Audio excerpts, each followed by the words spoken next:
Talaga niya pala Mr. Maravillas, matindi pagdating sa yung pamilya. Hindi lang pala niya hindi lang pala niya sa confidential funds at yung DC Presidente, pati niya yung kapatid na si Pulong.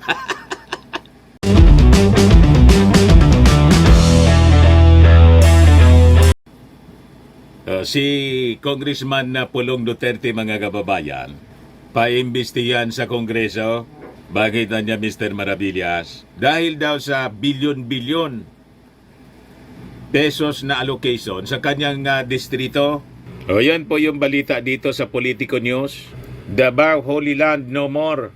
Saldico digs into reports of Paulo Duterte's 51 billion pesos district allocation. Yan po si Saldico. Siya, mga kababayan, yung chairman ng Committee on Appropriations sa Kongreso. Taga rito sa amin sa lungsod ng Legazpi. Siya yung Ako Bicol Party List representative and chairman ng powerful committee sa Congress, yung House Appropriations Committee. Biglang nasili po yung bilyon-bilyon. Ano niya Mr. Maravillas? Questionable ba yung allocations? Ganon po yung lumalabas dito sa balita. But before ko ibigay sa inyo yung full story kung ano ito, click subscribe muna dito sa ating YouTube channel and hit the notification bell para lagi po kayong updated sa mga kaganapan dito sa ating bansa. Like and share na rin po ninyo ng ating video at wag na rin po ninyo na skip yung ating mga commercial ads para tuloy-tuloy lang ang pag-unlad ng Bagong Pilipinas. Sa mga naganap ng malinis and spacious fitness gym, pumunta lang po kayo sa aming Colossal Fitness Gym. We also offer Grab Car Rental with our brand new 2023 model ng Toyota Innova. We also accept booking for those who are planning to travel via PAL, Cebu Pacific, and other airline companies, local and international, and bills payment for Meralco Bills, PLDT, etc. Kahit saan po kayo gusto na mag-travel sa ibang bansa, pwede na kayo magpabook dito sa opisina namin sa Colossal Fitness Gym para makamura po kayo, makatipid. Pati po sa mga hotels, nagbo-booking po kami online. May Paymaya kami rito at may bayad center na rin po. Ang Colossal Fitness Gym is located at 3rd floor, Security Bank Building, Lanco Business Park, Legazpi City, Albay.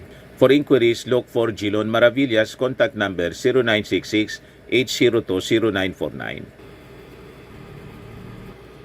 Yan po yung aming brand new Innova. Lagi na pong matao dito sa amin. At na-set up na rin po yung bago naming mga gamit sa gym. Yan po mga kababayan. May treadmill na rin po kami. Isang truck pong malaki yung dumating. Kaya punong-puno na yung aming gym po. Ayos na ayos niya Mr. Maravillas. Balikan natin yung ating kwento. Talaga niya pala Mr. Maravillas, matindi pagdating sa yung pamilya.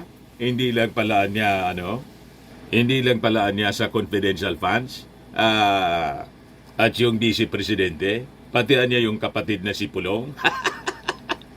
Bilyon-bilyon. So yan po ang balita ngayon. Sabi diyan, House Committee on Appropriations Chairperson Congressman Elizaldico investigates the alleged 51 billion allocation nitong si Davao City Congressman Pulong Duterte sa distrito ng kanyang pamilya during the term ng kanyang tatay, revealing potential financial discrepancies and raising questions about fund distribution.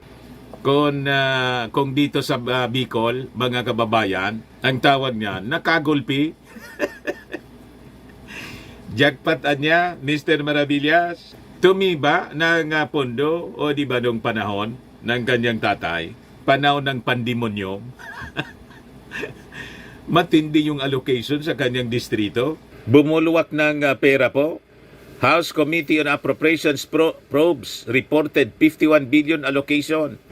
Chairperson Elizaldico expresses concern stating he is verifying the substantial amount and its implications. Representative Duterte claims 2 billion worth of projects were removed by the House leadership is sparking controversy over budget allocations. Nagreklamo kasi mga kababayan si Pulong last week na kinaltasan siya ng 2 billion.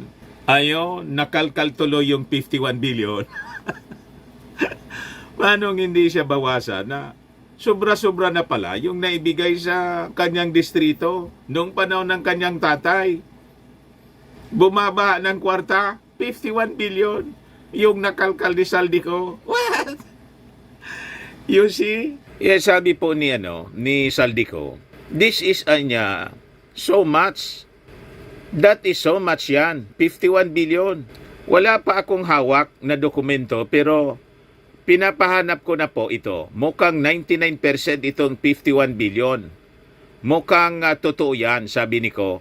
Sa bagay noong 18 Congress ay narinig ko na yan na napakalaking pondo ang na-release sa South, sa Mindanao, especially Davao. Tawag daw dyan, Holy Land. Siyempre mga kababayan, yung tatay Pangulo, kaya nakakapagdikta. At siyempre yung speaker noon hawak ng Pangulo. Kaya ganon mga kababayan. Wala naman makapag-question yan sa Kongreso. Ang average 500 million to 1 billion. Pag 2 billion, 3 to 4 billion, medyo sacred cow na yan. Pag ikaw congressman, kasi ordinarily, 500 million yung allocation to 1 billion, anya. Pero pag special ka sa Kongreso, umawa ka ng mga matataas na posisyon, so you have 3 to 4 billion. Pero yung 51 bilyones po, 51 billion talagang matindi. Kung 4 billion nga po, sacred cow na yung tawag, di ang tawag sa 51 billion? Kaya nga ang tawag sa Davao, Holy Land. So sabi rito, in a Facebook post last week, Duterte said that some 2 billion pesos worth of projects intended for his district were removed by the current leadership of the House of Representatives. The allocation, he said, was included in the 2024 National Expenditure Program but was not included in the 2024 General Appropriations Act that Congress approved. So sabi niya mga kababayan sa kanyang Facebook post last week, I also would like to inform all Davaoenos, most especially in my district, that the House leadership has taken out 2 billion from your NEP budget for the district and left only a measly 500 million for the Davaoenos this year, sabi ni Pulong. Ang rason nito mga kababayan, kung matatanda natin, dahil po sa kumontra daw siya dito sa isinusulong na People's Initiative. Tapos sabay banat na hindi niya ako luluhod sa inyo. O ito yung post niya, mga kababayan, January 10, hindi ako luluhod sa inyo. Paulo Duterte Blast House, leaders for 2 billion cut in Davao budget. Tapos sinabi pa na may narinig daw siya na pati yung mga senador sinabihan na huwag bibigyan ng pondo. Sabi nga ng aming kasama po na si Tito Benji Contreras, ilan anyang senador ang galing sa Davao? Taga Davao, si Bungo, si Senator Bato. Kaya ba yon pagsabihan na huwag bigyan ng pondo yung Davao? Taga doon yun. At very close sa kanila. Mga tao nila. Ito yung post ni Pulong. To all congressmen ganging up on us, do not give me that kind of BS because I will not starve to death if you take my budget away. Kawawa is yung mga Davaoenos na bumoto kay PBBM. Sabi pa ni Pulong, hindi ako luluhod sa inyo para mabigyan ng proyekto lalo na at may 30% pang kinukuha ang isang piking Panginoon. Again, ang kawawa ay ang mahal kong mga Davaoenyo. He stressed. Yung piking Panginoon, referring to Juan siguro, Speaker Martin Romualdez. Bumuelta ngayon mga kababayan si Saldico. May 51 billion anyang allocation sa inyo nung panahon ng tatay ninyo, tatay mo. O ngayon mga kababayan, papaimbestigahan ng Kongreso Yung sinasabing sobra-sobra na dumaloy na kwarta sa mismong distrito ni Pulong noong panahon ng kanyang tatay. Panahon ng kanyang tatay, panahon ng pandemonyum, habang naghihirap yung buong bansa, bastante yung Davao. 51 billion mga kababayan. Kaya pala niya Mr. Maravillas, nagnatanggalan si Inday ng 650 million na confidential funds. Talagang nagtantrums kasi sanay sila sa bumabahang pondo galing sa ating gobyerno. Ayan man lang po. We'll just wait sa sinasabing investigasyon na gagawin ng Congress batay mga kababayan sa sinabi ni Congressman Saldico. Kasi niya sobra-sobra. Titingnan natin niya kung ano yung implications nito. Ayos pa. Ayan man lang po muna ang short video natin. Baka lang gusto ninyo po itong itry. Firmax Firming and Lifting Cream, pinapahid po sa mga pulses in affected area. Mainam po sa paninigas ng mga kaso-kasuan. Ito naman po, Automax Radiant Serum. Sa mukha naman yung application. Anti-aging po siya. You will look 10 years younger than your age. Sa mga cancer patients naman po, baka lang gusto ninyo itong itry. Nengxia Red Mix Fruit Drink. Hindi man po siya gamot, food supplement siya. Kaya lang gawa siya mga kababayan sa goji berry.